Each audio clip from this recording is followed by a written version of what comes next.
Welcome back, Airsofters, to another video on my channel.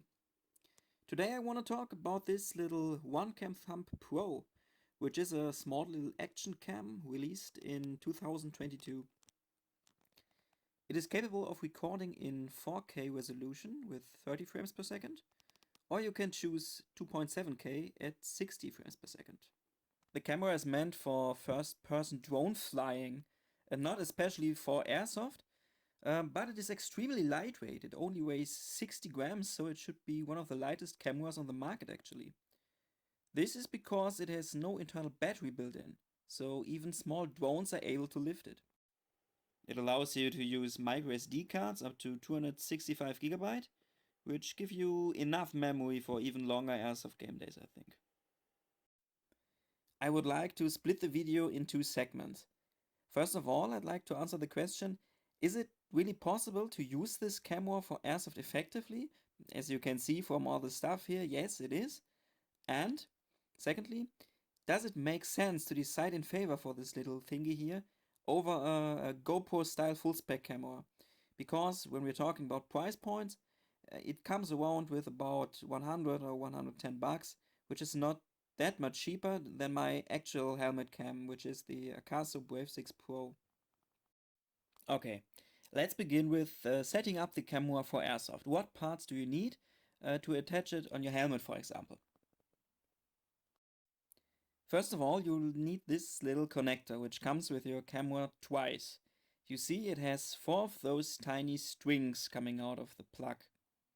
The green one and the white one you can ignore or cut them off. They are for data transmission, I think, for the drone stuff, which is not important for us here. What we do need is the red string, which is the positive 6 volts connection, and the black one, which is the negative end. Okay, now you need some kind of USB cable. Be careful not to choose one which isn't used for anything else anymore, as it will be destroyed during the installation. You have to cut one end off. Inside your USB cable, you will find the same red and black strings as you found on the plug which came with the Thumb Pro. So, when you cut your USB cable in 2 halves, separate the both red and black strings from the other ones which are inside, and then solder them to their counterparts on the plug, the red to the red and the black to the black. Once you did that, you can power up your Thumb Pro with basically any kind of USB power bank. They also use the working current of 6 volts, so you don't have to be concerned about damaging your camera.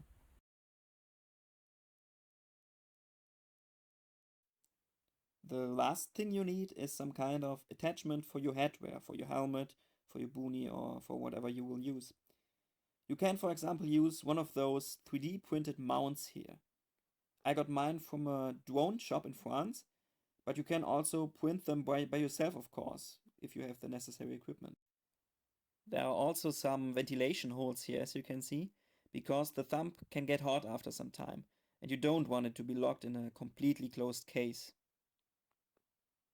When you're not so much used to soldering and want to use the USB port of the Thumb Pro instead, you can also do so. The camera will be powered up by USB connection also, but you have to be aware that some of those mounts you can buy out there have very small gates for the cable coming into the port.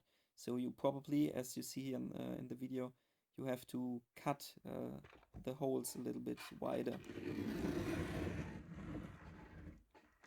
Okay, when we take a look at my helmet right now, you can see I've prepared the very same 6 volts cable as I've shown you before.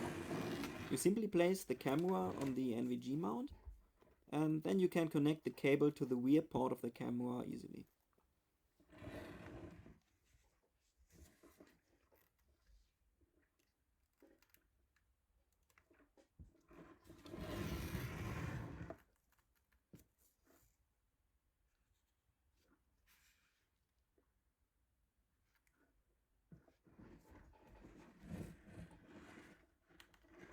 Here's the lower end of the cable, which will be linked to the power bank.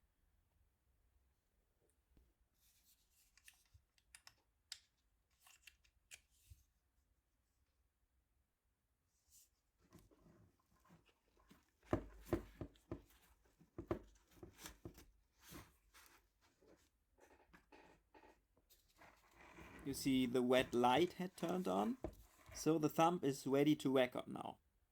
It turns on with one click on the button, and the blinking light here is indicating that it's recording now. So after you did this, you're ready to go playing Airsoft and record some cool hits out there.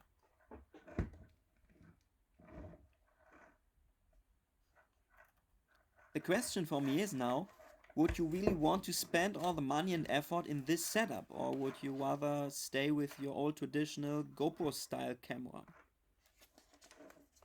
Especially in case you already have another action cam, what would be the reason for a change?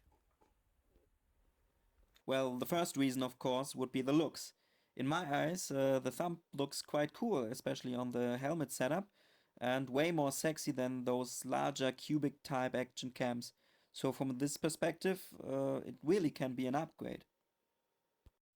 The second possible reason would be to save weight. And here comes the point with the helmet.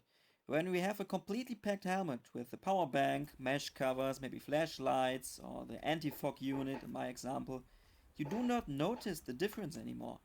At least I don't, and for me it's not a difference if I use my Akaso camera or this one in terms of weight.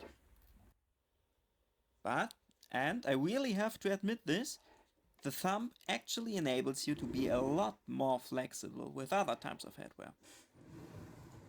It really is a lot more easy to attach the thumb to a boonie, to a base cap, or as I did here, to my headset for example. When I don't want to play with my helmet, for example when playing the sniper or DMR build, this is where the thumb comes to shine. You literally can attach it everywhere because it's so lightweight. All you need for it, the little mount and the attachment bracket, they are already in the package included. I was completely surprised how good it worked on the headset, and I'm curious how it will work on the game situation.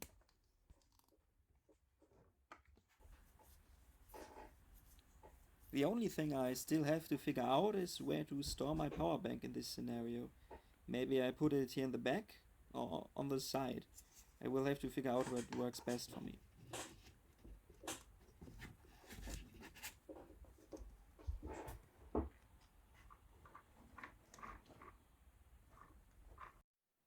Okay guys, the last point would be the video quality. In this aspect, I cannot really tell the thumb does a better job than my Akaso, but it also is not that much worse. I cannot give you a real comparison because I record in 1080p for YouTube. But however, I think I can link you two videos here, of which one is recorded with a thumb and one is recorded with the Akaso. Well, what I can tell you after testing is that I've decided not to use the thumb as my primary helmet camera. Also because you have to add the image stabilization in post-production with a software which is called GyroFlow. My Akaso, on the other hand, has this feature already built in, and that's why I will stick with it at least for the upcoming season, I think. Okay guys, I hope you found this video a little useful. Maybe if you want to build a similar setup like I did in the future, let me know in the comments. That's it for this time. I see you in the next video. So long. Have a good one.